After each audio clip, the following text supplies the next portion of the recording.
देवरिया होकर के आया हूँ, जो हमारे पत्रकार साथी पूछ रहे हैं। उससे पहले मैं ये कहना चाहता हूँ, मैं सबसे पहले कप्तान सिंह यादव जी का और आए हुए जितने भी प्रतिनिधि हैं जो दूर दूर से चल कर के इस कार्यक्रम में आए हैं, मैं उनका धन्यवाद देता हूँ।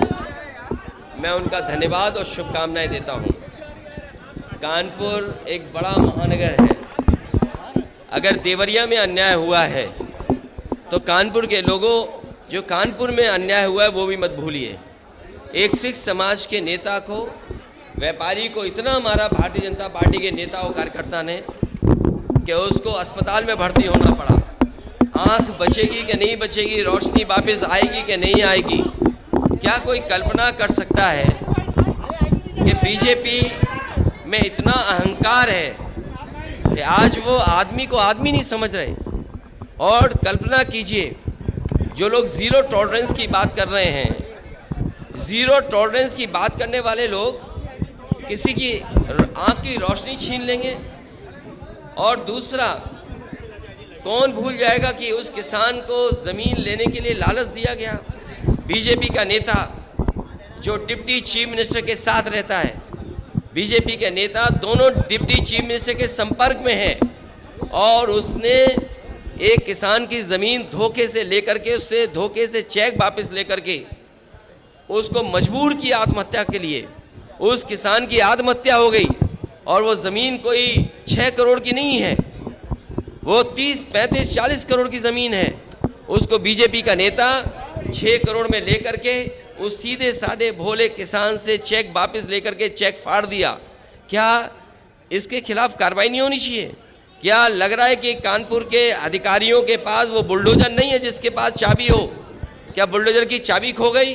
बुलडोजर में पेट्रोल डीजल नहीं है? क्या बुलडोजर का ड्राइवर बुलडोजर को छोड़ के भाग गया? क्या लखनऊ से परमिशन नहीं मिली बुलडोजर की? या तुम जानबूझ करके बुलडोजर नहीं चलाना चाहते ऐसे लोगों पर जिसने किसान से धोखा किया हो, 6 करोड़ रुपए लेकर के और चेक फाड़ दिया हो? और मुझे वो भी दिन याद है, इसी शहर में दंगा हुआ था। दंगे के नाम पर यहाँ की पुलिस ने कोई भी नहीं छोड़ा होगा जिससे पैसा वसूला ना हो।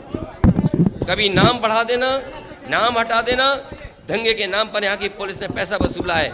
और मुझे सुनने में आ रहा है यहाँ पर गिरोह चल रहा है, जो पुलिस के लोग मिलकर के गिरोह चला रहे हैं, लोगों के साथ अन्याय हो रहे हैं। अगर कोई बात कहेगा तो उसके खिलाफ कार्रवाई हो जाएगी।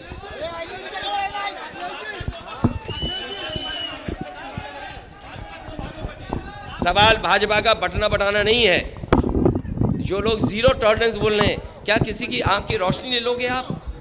और आप मिली भगत कर करके आप उसके घर में बुलडोजर नहीं चलाओगे, उसके आत्मसमरण का मौका दोगे आप? वो किसान जो गरीब है, उसका 6 करोड़ का चेक दिया, उस सीधे साधे भोले किसान से 6 करोड़ का पैसा वापस लिया और चेक फाड़ दिया।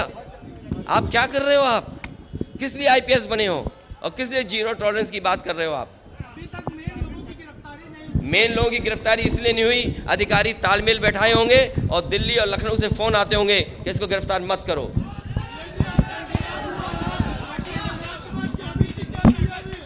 समाजवादी पार्टी जाति गणना चाहती है और समाजवादी पार्टी हर कीमत पे जाति गणना कराएगी।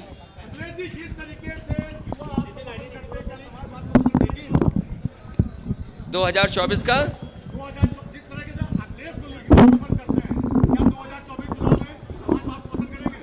समाजवादी नहीं, सबसे ज़्यादा सीटें समाजवादी पार्टी जीतेगी, उसमें पीडीए का साथ लेंगे हम लोग। देखिए, ये कांग्रेस को बताना पड़ेगा कि इंडिया भारत गठबंधन अगर देश के स्तर पे तो देश के स्तर पे है, अगर प्रदेश से स्तर पे नहीं है तो फिर भविष्य में प्रदेश स्तर पे भी नहीं होगा। ये तो कांग्रेस को बताना है, मैं इस पर नहीं बोल सकता कुछ। नहीं, अब छोड़िए वो बातचीत जो चली सो चली रात के 1 बजे तक। जब बात नहीं चली तो नहीं चली। कहाँ पर? समाजवादी पार्टी पूरी जिम्मेदारी से लड़ेगी चुनाव। और मैं अखबारों में क्या खबर छप रही, क्या गठबंधन हो रहा, कि इसका अखबार वालों पे ऐड मिल जाता है तो वो कहते हैं इससे गठबंधन हो रहा है, न्यूज़ वालों को गठबंधन के लिए भी पैसे मिल जाते हैं, ये छाप दो इससे गठबंधन हो रहा है।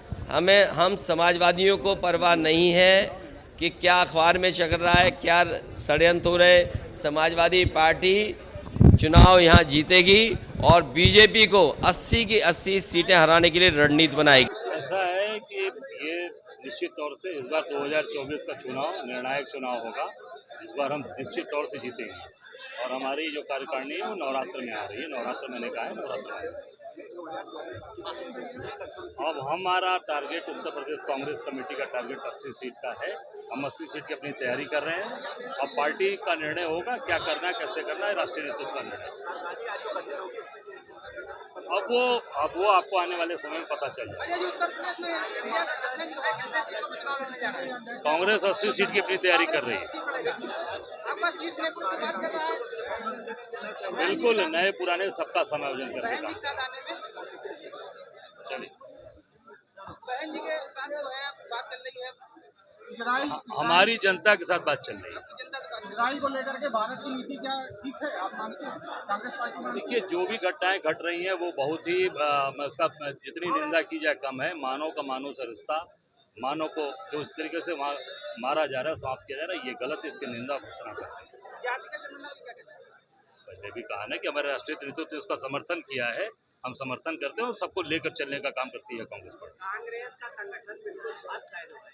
12:30 बजे आप समझ ले रहे हो, 3 बजे आ रहे हो, कैसे कांग्रेस खड़ी करेगी? अब भैया बीच बीच में रास्ते में लोगों ने रोका, स्वागत किया, अभिनंदन किया। हागा में एक हमारे कार्यकर्ता का स्वर्गवास हो गया था, उसके दरवाजे 10 मिनट लोग लेके चले गए।